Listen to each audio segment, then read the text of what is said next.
Hello. Have you been feeling unmotivated, mentally foggy, or like you just can't get yourself to follow through on healthy habits?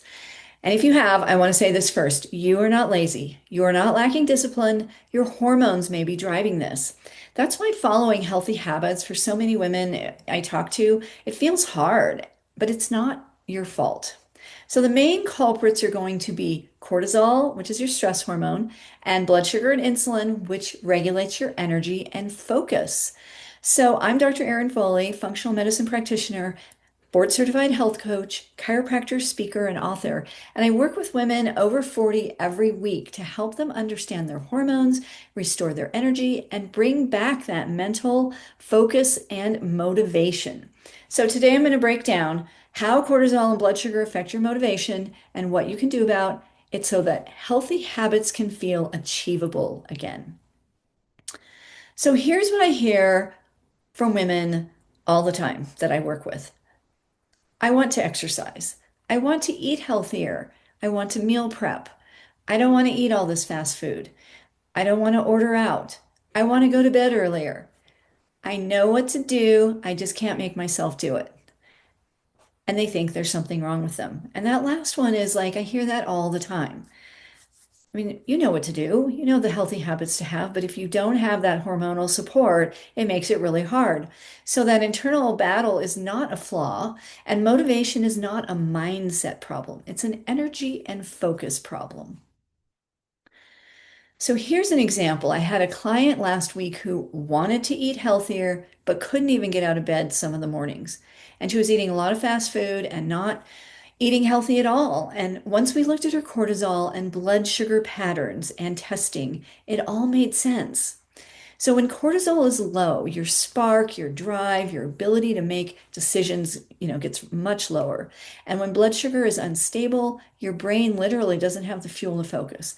So, and then following through on healthy habits feels impossible, even though you know what to do.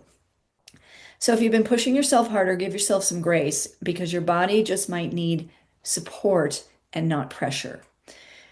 So one of the things when women come to me, women are always asking me questions, and one of the things is about high cortisol because there's a lot of information out there. High cortisol, but I see low cortisol all the time because I do testing, and that's how we can confirm high or low cortisol. But especially in women over 40, because when your cortisol is high for a long period, it can start to deplete and go low.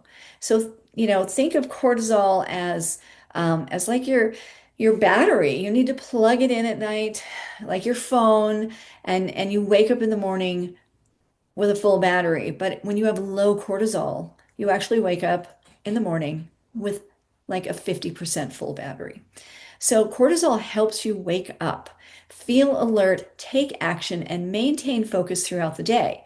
Um, so when I do cortisol saliva testing, it's a test that has six values in 24 hours, and the morning cortisol should be the highest of the day. So when I see a test result from a patient and it's the lowest value of the day, I know she is having a really hard time getting out of bed. So here's some symptoms and how low cortisol can show up. So fatigue that coffee and caffeine cannot fix, or the desire or need for coffee. Like you just can't live without it, especially in the morning. Low motivation, even for things you want to do. Brain fog, feeling easily overwhelmed, being stuck with your weight. Um, Low cortisol can make even small decisions feel exhausting, like what to eat, what task to start first. You want to exercise, but oh, you just can't do it. So we must break that cycle. We must break that cycle, which is basically it's a cycle of stress.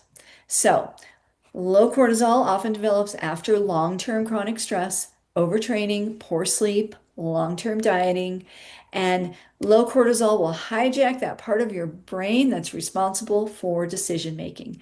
So it's not that you don't care, it's your cells and your physiology. So if cortisol is the first part of the puzzle, then blood sugar is the other part of the puzzle. Even small swings in blood sugar can affect your brain. Um, Symptoms of unstable blood sugar, afternoon energy crashes. Ever had one of those? 3 o'clock, you want that sugar, you want that candy bar, you want that soda or cup of coffee. You may also have, yeah, cravings for sugars and carbs, irritability, brain fog, and also inability to lose weight. So you may have maybe you have a high carb breakfast. Maybe you have some oatmeal with some fruit, thinking you're eating really healthy, but it's very high carb. And if you don't have protein with that and any fat, you could be starving by 10 o'clock. And that's when you want that high carb snack. And that's when um, sugar sounds really good. So you can have energy crashes. Your brain feels foggy, and suddenly even simple tasks feel impossible. So when your blood sugar swings, if you've had this happen, you know you can get tired, hungry, and irritable, and your focus depletes too. When that drops, your motivation drops. So even if you know what to do, your body isn't giving you the energy to follow through. You're just like you're now in a state of stress, and now your body wants sugar and caffeine to bring your blood sugar back up. So it's not being lazy. It's just physiology. So, and here's the thing with blood sugar, the root cause I find, I mean, I work with women all the time. This is one of the main things I work with women on. Um, it's not enough protein and too many carbs or sugars for their body. So that's the thing. So here's another client, and she thought she'd have to make radical changes to her diet and exercise routine. She just needed a few easy adjustments, and she has more energy, more focus, and she's lost 14 pounds. And I can tell you with this woman, it was increasing her protein significantly and dialing down the sugars and carbs, but for a personalized approach for what her body needed. Okay, so here's a few ideas. Here's how I start with my clients because you can support your body and build motivation with small intentional steps. All right, so stabilize your blood sugar early in the day. This means breakfast, 20 to 30 grams of protein at breakfast, like eggs, meats, yogurts, protein shakes. Even if you're a vegetarian, I work with vegetarians and vegans. We got to get protein in there. So morning protein is really key. Add collagen. I have an example here. This is a Shaklee collagen. A lot of my women are using this to put it in their coffee or their smoothie to give themselves an extra 10 grams of protein in the morning. Because getting enough protein is one of the things I find for women is actually the hardest. They say it's the hardest thing to do in their food. So the next thing about stabilizing your blood sugar, pair carbs with protein and fat. So even a few days of doing this can reduce crashes. This is the magic here. Your blood sugar will respond quickly. I have women who are just they're feeling better within days.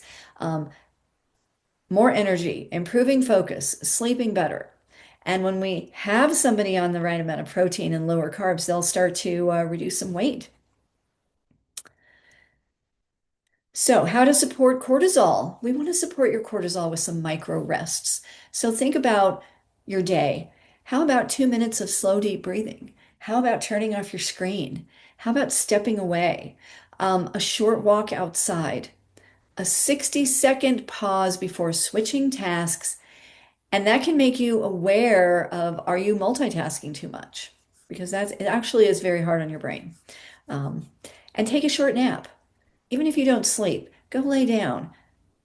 Just rest and relax and close your eyes. These mini rests will tell your nervous system it's safe and make motivation easier. So, one more tip here would be to protect your nighttime hormones because cortisol, if it's high at night, actually can cause really, really interrupted sleep. And I see this a lot. So, dim the lights in the evening, get off your screens an hour before bed, do a quick brain offload, and write gratitudes. This is really powerful. List 3 to 5 things you are grateful for and just write it in a journal.